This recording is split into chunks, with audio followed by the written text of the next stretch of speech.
Listen now, we the talk around town. Alex threw the ball to Smokey for a touchdown. It's fourth down and you don't really want no more. We've been winning from the door. You should check the scoreboard. Check the scoreboard. Welcome back to another episode of the Scoreboard. We're in week 12. It's Thanksgiving weekend. We have the classic traditional games coming up on Thursday night. Smokey, first of all, how are you doing? Man, I'm good. I'm better than one of those teams, the Lions fans, man. They got shut out. They have a tough time at the moment as well, yeah. By a bad team with an XFL quarterback at that. It happens. Maybe they can bounce back this weekend. But first, before we get into that, how is our overall standings looking? It was a tumultuous week. Oh, man, it was horrible. I don't want to talk about it. I'll go ahead and tell you. I only had 5 correct. Wow. And at first I thought, well, I'm not doing well, but I'm going to beat you. But then I guess I shouldn't have picked the Raiders, even though they really had a chance to win that game and gave it away. And I picked the Bucks, and you picked the Rams, so that gave you 7 points. Yeah, that brings the total to, what is it? I have 101.5 and you have 105.5. So this will be the week where I catch you and then pass you. There's a lot of games this week, so you have a shot. I don't think it's going to happen. Obviously, I'm not going to brag too much about last week because 7 points is still horrible. It is. Yeah. It's still pretty bad, so let's move on from that. But coming into this week, got the two traditional Thanksgiving games, one in Detroit, one in Dallas. First, we have the Texans visiting the Lions. Oh, yeah. This is... Well, it's not going to be a get-right game. I don't see the Lions improving, even though they might have DeAndre Swift back for this game. That'll actually get the run game running.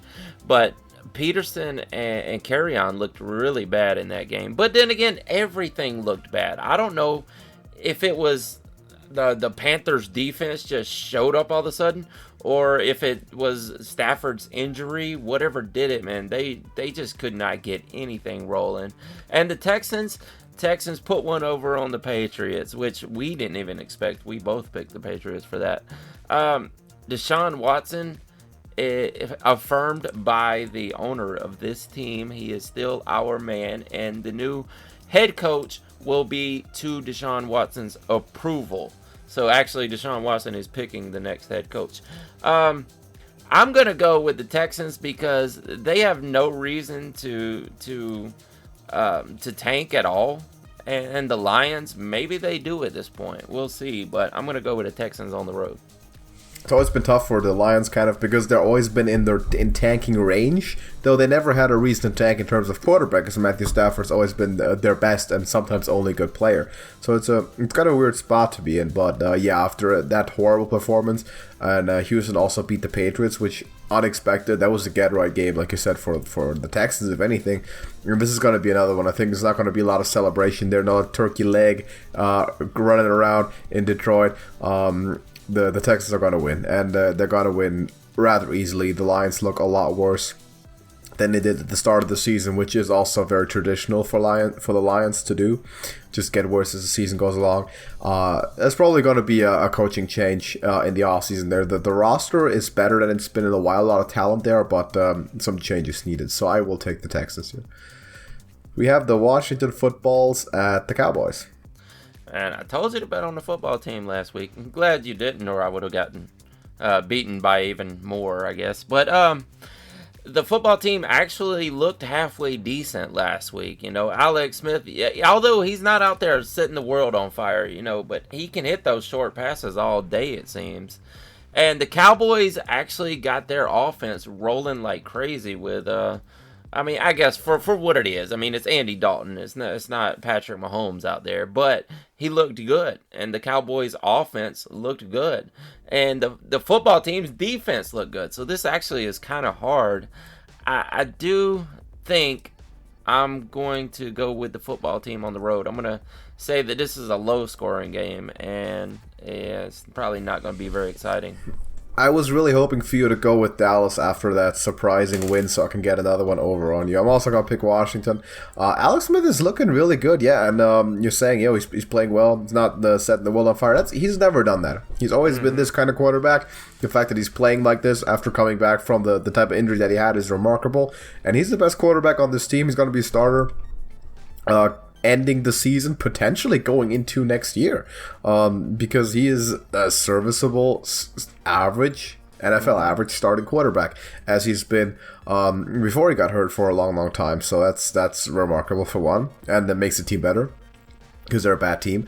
And Dallas had the surprise win. Unfortunately, you did not take the bait, and I'm not going to either. Obviously, I'll take Washington. They have proven they can beat Dallas, and Dallas is still pretty bad. This is a big one coming up, though. Baltimore at Pittsburgh. Man, another division game here. I'm not going to take the bait on this one either, though. But I know that at some point, the Steelers are probably going to take a loss. I don't see them going completely undefeated. And if anyone, even though the Ravens haven't looked great because of Lamar Jackson's regression, like everyone knew was coming, at least, I think there's a possibility that the Ravens get one over on them, but I can't. Having the records, man, I can't really pick the Ravens. I'm gonna have to go with the Steelers at home, but I wouldn't be surprised if the Ravens actually pull something out here. Baltimore, to me, has just too many struggles, like too inconsistent over the season. We've had them. A lot of people had them going to the Super Bowl before the season. I think that's a bit further away than a lot of people were thinking at the moment, because they are having some troubles. It will be unwise to pick against an undefeated team. As simple as that. If you remember last year, by the way, the Ravens were the last remaining undefeated team, and this year they are probably not going to stop the streak for the Steelers. I'm going to go with the Steelers. They haven't shown the ability to lose, for lack of a better word, so you have to pick them. Dolphins at the Jets.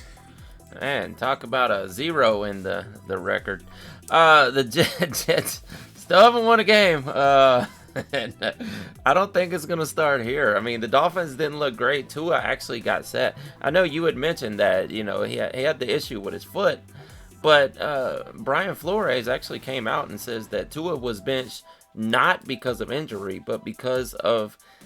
he actually said that Fitzpatrick gives us the best chance to win that game. I do think Tua's going to be back in this game. And this will be a get-right game for Tua himself playing against the Jets. If they somehow lose this, that may be the end of their playoff hopes at the moment. But I think that they should roll right over the Jets easily. Although the Jets' offense has gotten rolling lately, and they've started to put up points. It kind of scares me for the 0-16 prediction, but I'm going to go with the Dolphins anyway, because they should beat the Jets easily.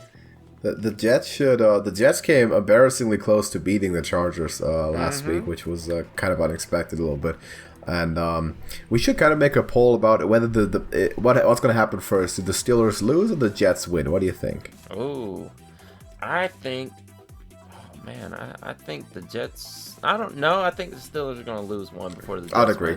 Yeah. I'd agree, especially because this week is already quite possible that that's going to happen. But yeah, Miami can't lose this game. Tua should be able to be back in the lineup. Don't rush it. You see what happens, for example, with Jimmy Garoppolo. Small foot injury, just a small issue that plagued him coming into the game, and he was not the same player. Throwing motion off, and wise decision to take him out early on. And it was completely right that Ryan Fitzpatrick at his best is still better a quarterback than Tua on one leg. Hopefully Tua will be able to start. Even if he doesn't, even if they're careful with him, Ryan Fitzpatrick's still going to win the game for the Dolphins. So there's no doubt in my pick here. Cardinals at the Patriots. Both coming off losses. Hold on. Did they come on? My bad. Yeah, the Seahawks won that one. Both teams coming off losses here. The Patriots, even though they look like they started to put something together, they've looked really bad lately. And the Cardinals have been kind of up and down. It's like they get this spectacular win, and then they blow it. And then they go on a tear for a game and a half, and then they blow it. Although they do have a decent record overall, and I do think that division is going to put 3 teams in the playoffs. Now, I was wondering if that was going to happen last season, but the 49ers and the Cardinals have kind of switched positions here, and I think it might happen this season. I will take Cam Newton to keep crapping the bed and the Cardinals to win this one on the road. I would agree with that as well. If the Patriots had convincingly won that game against Houston, this might be a bit bigger of a debate, but they're a very inconsistent team at the moment. There's just too many holes in this roster at the moment. They are way below average in defense over the entire league, and that is just something you don't see from the Patriots over the last 2 decades. They have been near the top in playing stingy defense, and now they're allowing all kinds of points to questionable offenses all over the place. And the Cardinals are not questionable offense; they're really explosive offense with DeAndre Hopkins and all the pass catchers that they have and all the speed that they have. So going to be mismatches all over the place. Patriots secondary is mostly rookies and players with very little experience, so mismatch. Arizona should win it. Carolina at Minnesota. This is actually a tough game, all things considered. You know, they're both coming off their wins here. I mean, I guess you got to look at Bridgewater is supposed to be back for this one. He's planning on it himself. I would rather see PJ Walker because he had a great connection with DJ Moore there. And he's a more exciting quarterback overall to watch. I mean, I guess they're considering that Bridgewater probably gives them the best chance to win, all in all. Vikings, I just saw that recently that Thielen is on the COVID list, so he may be out of this game, which is going to send the double coverage over to Justin Jefferson. But all in all, this is a run-first team. I mean, they could win games using only Dalvin Cook and nothing else. You know, maybe a pass here and there. You know, we've seen them win games throwing for 12 passes in a game. So I think as bad as the Panthers are against the run, that Dalvin Cook is going to run all over them, and I'll take the Vikings at home. So you mentioned Justin Jefferson. First of all, I would love to see him playing a full game as the clear wide receiver 1 in double coverage. He's been great so far. One of the best rookie receivers, one of the best receivers all season. And coming in as rookie, he has just taken that Stephon Diggs spot, and you barely notice that Stephon Diggs is missing at this point. There's a lot of other problems with the Vikings team. And that leads me into my pick. Also, I'm not buying it that much. I'll take Carolina. I'll take the Panthers. They're solid. Better than we expected. Minnesota is known to struggle against solid teams because they have too many weaknesses, too many defensive problems from time to time. I think Carolina is going to be able to methodically take advantage of that, so I will take that point, hopefully, on you there, picking the Panthers at Minnesota. Browns at Jaguars. For God's sake, can we get the Browns a game where the weather is not mad at them? Like it's either you know, a hurricane or a monsoon in every game they've played recently. I don't remember when they played in a sunny day. Not any time in the past 3 to 4 games. Well, that's what you get when you're in the AFC North, I guess. Yeah. For one. Yeah. Well, it is Cleveland. Yeah. Somebody's gonna be mad at me for that one.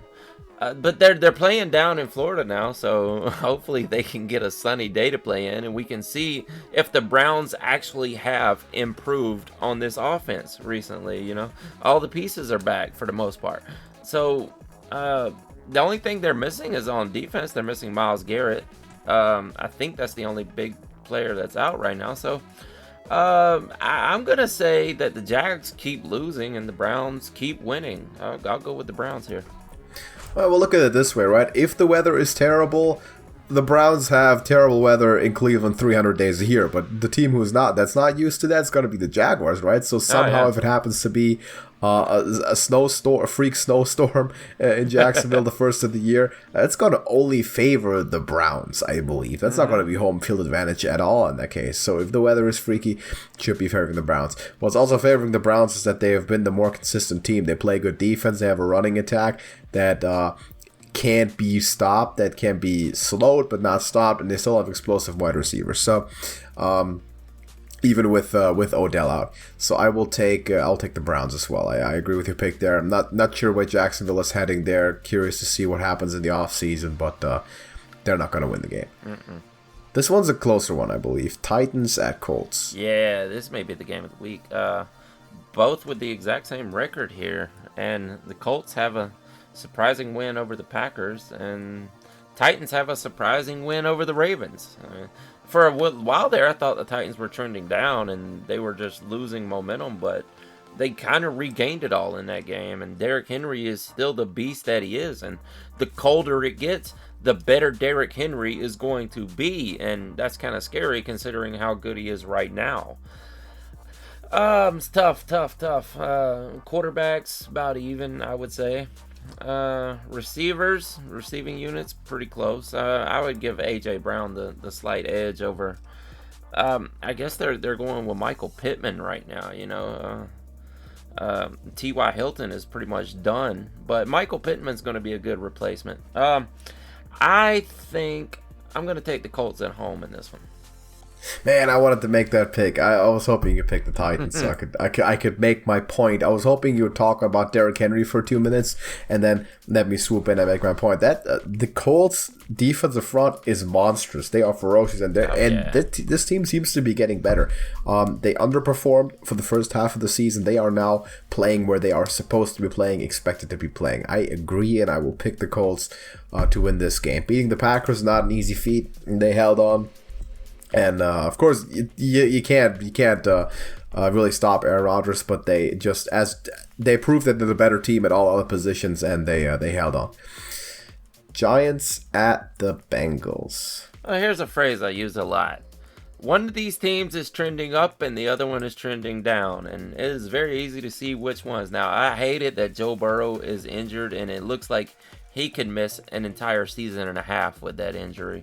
ACL, MCL, a bunch of ligaments, or a bunch of tendons. Everything seems to be torn in that knee. So they're saying 12 to 16 months recovery, which means he's probably missing all of next season as well. And that really sucks for the Bengals. I don't know if they want to go ahead and draft another quarterback this coming season because they're going to have a top 5 pick here. I said that the Bengals wouldn't win 4 games this season, and I still stand by that. I'm going to go with the Giants because Danny Dimes is looking better and better in every game. And the Giants in general is looking better in every game. I kind of like the Giants right now. I'll take it. I will agree with the result. I will also take the Giants. In terms of the Burrow news, I'm a bit more optimistic. He's clearly out for the season. I believe he'll be back next year. It's kind of the first time he had this type of injury. He's a young dude. Like he's 21, 22 years old. True. This is not the same type of situation as the Alex Smith, where he's already in his 30s. He's had injuries before, and he's gonna be able to come back from that a little bit better. It will take time, but I believe that he's going to be back for next season. I don't think there's any quarterback competition on the horizon just yet, though I am excited to see some of Ryan Finley, hopefully, because I had him as a really good prospect coming out. He never got a chance, literally. Just never saw any opportunity to start, and I believe he might be some good trade value if he actually performs. So I believe the Bengals will be better if he starts than a lot of people think, even though he's not going to beat Joe Burrow. Still pick the Giants to win it. Chargers at the Bills. This will be an exciting game here because the Bills, this needs to be the get-right game for the Bills because they did come off of that traumatic loss that they should have actually won. It really wasn't the Bills' fault. It was just a lucky catch in the end zone. But they've had a week to recover, to think about this, to fix whatever's wrong and recover. And Josh Allen right here, he's where he's going to start cementing his bid for the MVP. And if he blows it, he's not going to have a chance. But if he makes these next few games extremely memorable, if he goes out there and just balls out, this is going to cement him in the MVP race. Because having a week off, it almost seems like, people are back to talking about the other 3 quarterbacks and, kind of lost sight of Allen over here. But this is where he needs to remind him that he is a front runner. And the Chargers, although their offense is great, they're not a better overall team than the Bills by any stretch. So taking the Bills at home. I'm starting to believe that the Chargers are secretly a horrible team because they were really close to losing to the Jets and they lost a lot of other games they shouldn't have lost earlier this season, which is surprising considering that Justin Herbert is cranking out 300-400 yards, 4 touchdowns every game. He's playing on top of his game. I was going to ask you this actually. How insane does this sound? If you throw record out the window, which of these two quarterbacks is playing the better season? Well, man, that's. I think they're pretty close, actually. I mean, although Herbert hasn't had the 2 down games like Allen had, so exactly. I mean, no, he missed. Well, he didn't start. He didn't start week 1. Yeah, but given the fact that he's a rookie, and of course we add the record to it, and he's been performing so well. Yeah. On any other more competent team, he would be winning. Like he would have a winning record. He'd be looking for playoffs.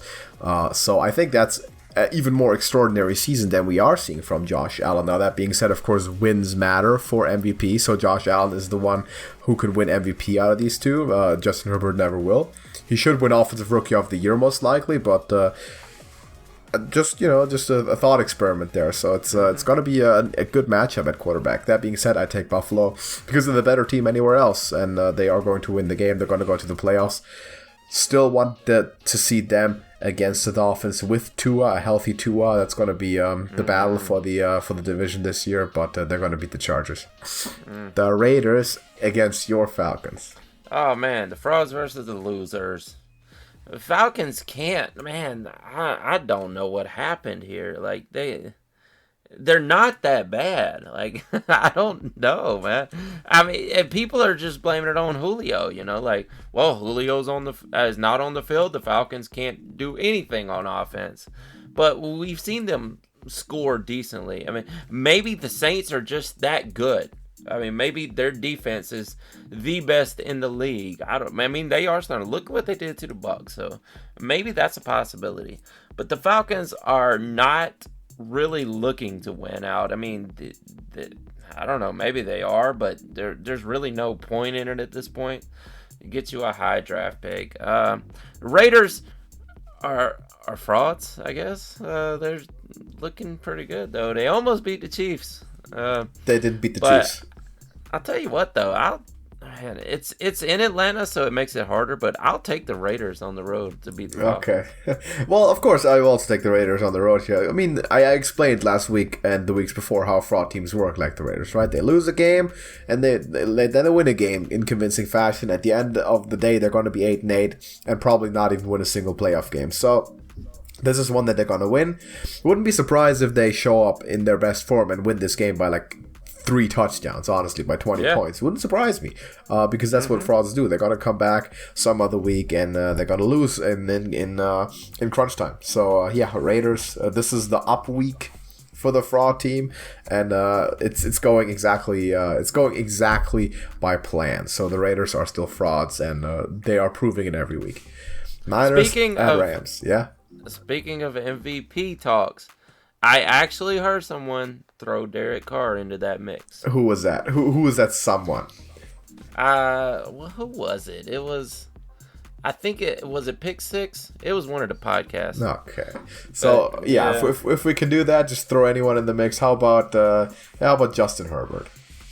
I'll go Justin. I'll just answer it with Justin Herbert, or maybe Jamarcus Russell. How about that? Let's just someone sign him, start him at tight end for a game, and we just call him the MVP. No, that's completely ridiculous. Obviously, I don't know who came up with that. I knew you would like that. Niners at the Rams. Niners at the Rams, man. The Niners are back, but probably not completely back. Just part of them. Mostert is going to be back here, hopefully. Jeff Wilson's going to be back. Tevin Coleman's going to be back. So if you're playing fantasy, don't go with 49ers running backs. As always. Yeah. I'm going to take the Rams to win this one. The Rams defense looks legit. It looks almost as good as the Saints defense right now.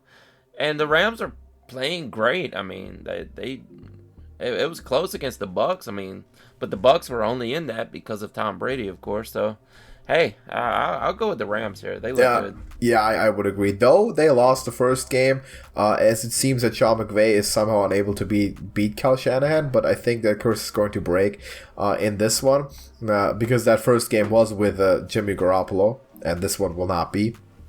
No Jimmy, no George Kittle, and still no pass rush is going to be the death sentence for this team. I said it long ago.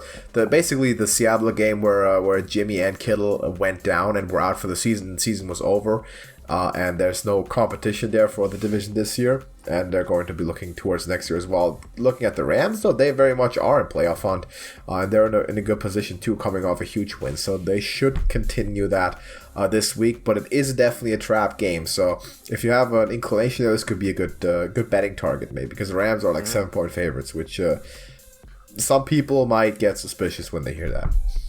Saints and Broncos. There should be no discussion here. The Saints are on fire right now, even with Taysom Hill playing quarterback and or tight end, depending on how you look at it.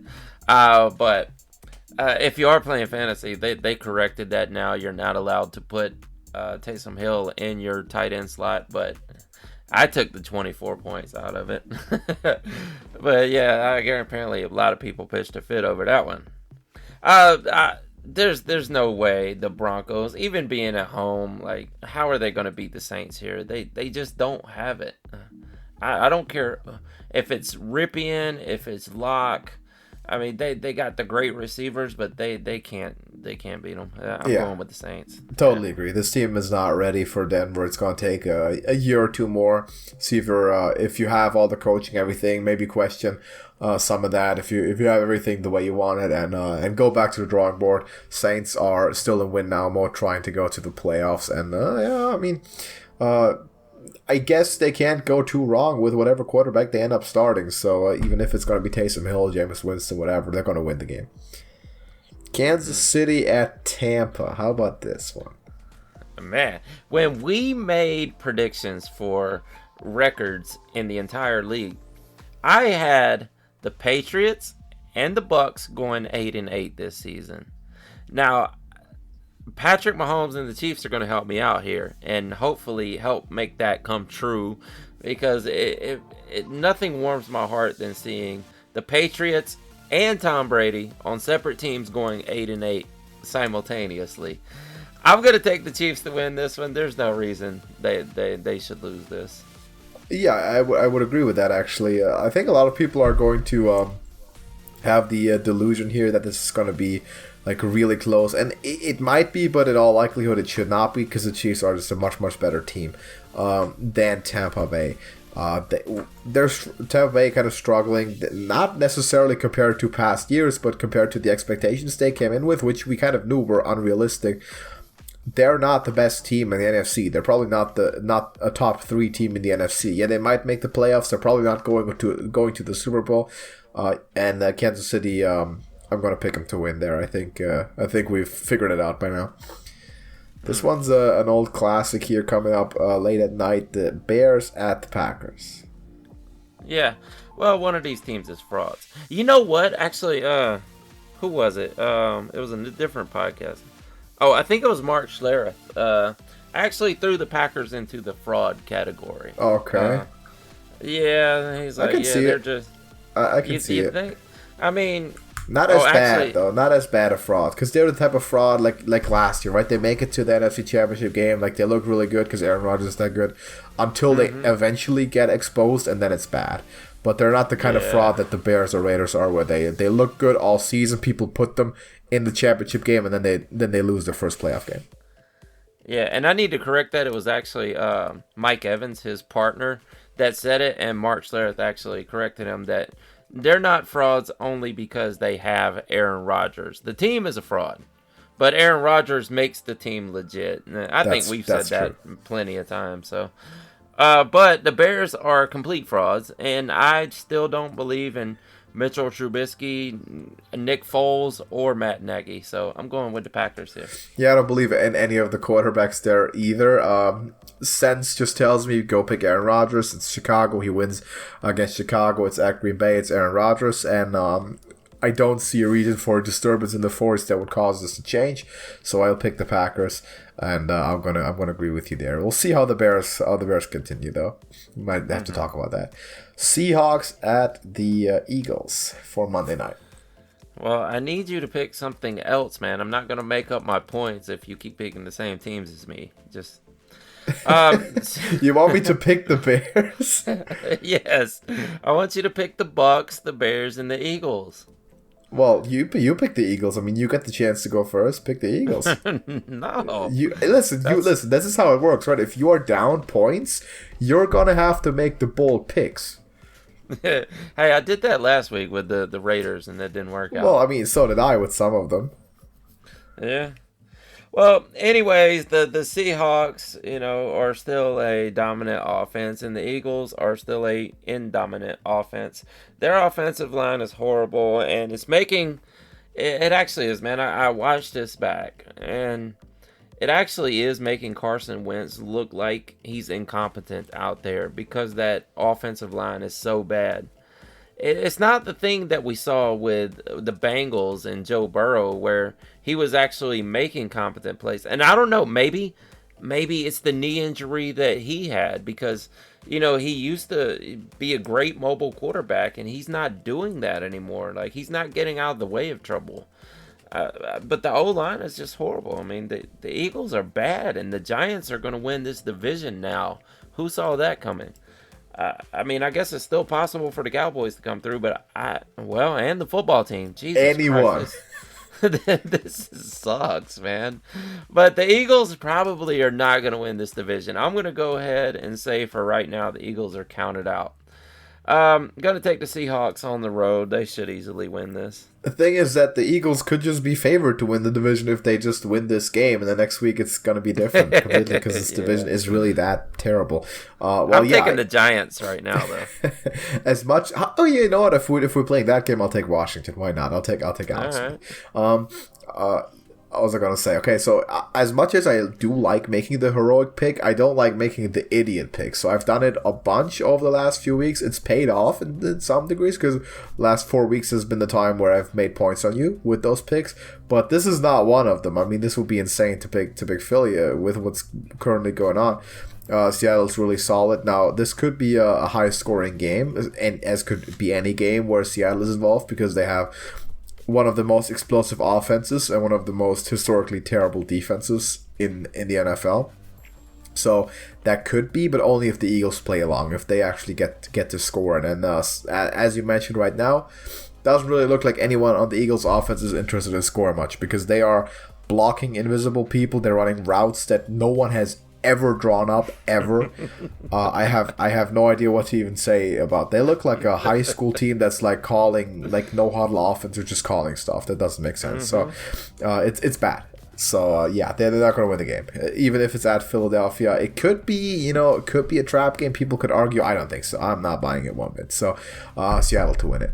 We're going to get into the betting segment here, but before that, what can we be looking forward to with the hurry up offense? Do you want to give away any secrets, any hints this week? Yeah, it's all about choosing your waivers carefully because the playoffs are coming up, and you need to know exactly who to be picking off waivers at this point in time because it's really important more than ever. Well, I'm not looking to make too many playoff appearances in fantasy this year. It's kind of been a down year for me at injury struggles a lot, but I will still be looking at that for maybe I can get one league title somewhere, maybe in our league. We'll have to see. Yeah, you got a chance. So I gave you a game. So. Yeah, exactly. Last weekend, that was a close one though. Yeah. I'm gonna make sure to look at that. For anyone who's still here and interested in making $10 for free, the easiest $10 of your life, as every week, except for last week and every week before that, where we won one and lost one. This week we're going to win both bets, and this is pretty much a guarantee, as close as it gets to a guarantee. First bet, we have the Texans -3. I mean, who puts them favored by a field goal against a Detroit team that just didn't score a single point, and the Texans just came off of winning against the Patriots? is it just like, is it the Thanksgiving like aura, the spirit, the halo that's protecting the Lions from a bigger spread? 3 points is not that much, so the Texans should be able to win this game by much more than that.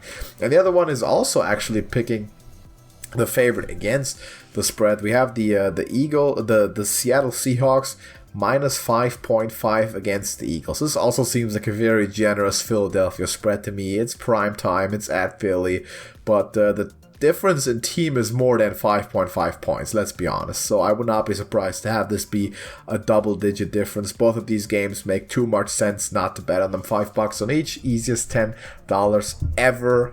And next week I will be back and somehow justify why I won one and lost one of them somehow. But we'll see how that goes. So those are the bets. All the source material, the odds are from MyBookie. So if you wanna make that, not a sponsor by the way, but if you want to make those bets, those are gonna win you $10 for sure. I guarantee it. Do you have anything to add for week 12? I guess that's it for week 12, man. Alright, so we'll see what happens. Everybody, thank you for watching. Make sure to check out the Hurry Up Offense. It's coming out later down the line. If you're a fantasy player and it's crunch time, of course, you need to know how to proceed into the playoffs, and Smokey will tell you, so be sure to check that out. As for now, we are going to see you in the next one. Deuces.